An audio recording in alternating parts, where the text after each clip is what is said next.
Bonjour Michel Mondet. Bonjour. Vous êtes président d'Aquéance Consulting et il faut bien le dire, vous avez un avis bien tranché sur toutes les tendances un petit peu à la mode en entreprise. Alors j'ai envie de vous demander, qu'est-ce que vous évoquent les valeurs d'entreprise? Est-ce qu'on est là typiquement dans l'affichage alors qu'une entreprise c'est avant tout faire du profit? L'entreprise, c'est pour faire du profit. Ça, c'est l'objectif. Mais ce n'est pas une valeur d'entreprise. Pas une valeur. La valeur d'entreprise, c'est autre chose. Si vous voulez, si la valeur d'entreprise, si la valeur c'est l'argent, pour vous, ce n'est pas la peine d'avoir une entreprise. À ce moment-là, l'argent, c'est la valeur. Monter un système mafieux, vous serez en plein dedans. Mais alors, comment est-ce qu'on définit les valeurs d'une entreprise? Ça se passe en deux temps, si vous voulez. Vous avez les valeurs primaires, celles de l'honnêteté, la transparence, la lisibilité, etc.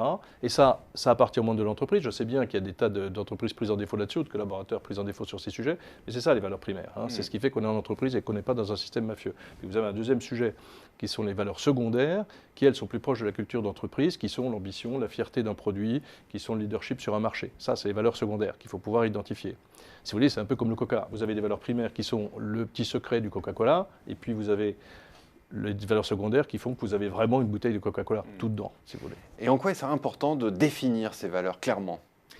C'est important à plusieurs égards. C'est important parce que, si vous voulez, ça donne une sorte de sens magnétique à l'ensemble des équipes, de toute la hiérarchie, de tous les métiers, toutes les fonctions de support. Sens magnétique, c'est quelque part une épée de Damoclès positive au-dessus de la tête de toutes les équipes. Ce n'est pas une menace, ce n'est pas une sanction potentielle, c'est au contraire une gratification positive qui donne du sens à ce qu'on fait dans l'entreprise. On a régulièrement le constat des valeurs. Vous savez, dès que vous êtes dans un hall d'accueil d'une entreprise, vous voyez des cubes, des tétraèdres, etc. Vous avez des valeurs sur toutes les faces. Il y a trop de valeurs. Il faut identifier la valeur d'entreprise. D'abord, une valeur primaire qui va tirer toutes les autres. Si on dit transparence, on va de facto dire honnêteté, respect, etc. Si on dit respect des individus, on va tirer transparence, etc. Donc vous avez une valeur à mettre en relief, pardonnez-moi, et vous avez une ou deux valeurs secondaires pour donner précisément ce sens magnétique à l'entreprise, et que toutes les équipes soient fières, de manière quasi cultuelle, quasi rituelle, de cette valeur dite. Et qui doit fixer ces valeurs? Ça ne se fixe pas véritablement. C'est aux dirigeants à identifier, si vous voulez, aux dirigeants, aux actionnaires potentiellement, à identifier cette valeur qui est issue de l'espace-temps culturel de l'entreprise. C'est un peu grandiloquent, mais c'est ça. Il y a naturellement dans les équipes, dans l'histoire de l'entreprise, dans l'histoire des équipes, dans l'histoire de ses produits, de ses clients, de ses fournisseurs, naturellement une ou deux valeurs qui vont émerger. Et c'est effectivement aux dirigeants, au sens actionnaire plus dirigeant proprement dit, à identifier ce type de valeurs. Et comment est-ce que cela se passe pour les individus qui ne seraient pas d'accord avec ces valeurs? Vous savez, tout individu a le droit de s'exprimer. Tout individu peut critiquer, toute équipe, tout groupe peut s'exprimer, critiquer, avec le minimum de respect qui consiste à avoir une contre-proposition, si vous voulez. Mais remettre en cause une valeur va être difficile.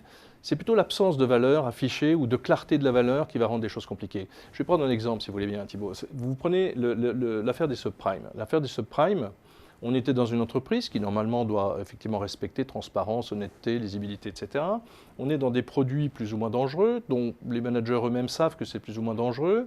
Et finalement, un groupe d'individus ne dit pas les choses. Et ça a conduit à ce que vous savez, une grande catastrophe mondiale. Bon, si on ramène ce sujet, cette méga anecdote en quelque sorte au sujet des valeurs, c'est quoi? C'est que dans ces entreprises-là, qui étaient les banques du moment, les valeurs n'étaient pas suffisamment affichées. Il n'y avait pas ce respect de l'épée de Damoclès positive, si vous voulez, qui était de se dire « je me dois de dire que c'est dangereux, je dois dire plus fort que c'est dangereux, je dois dire plus fort que ce qui est dangereux est en termes de volume très important ». Voyez, ceux qui ont omis de faire ça, probablement ils ont failli, mais probablement la valeur de l'entreprise n'était pas assez affichée.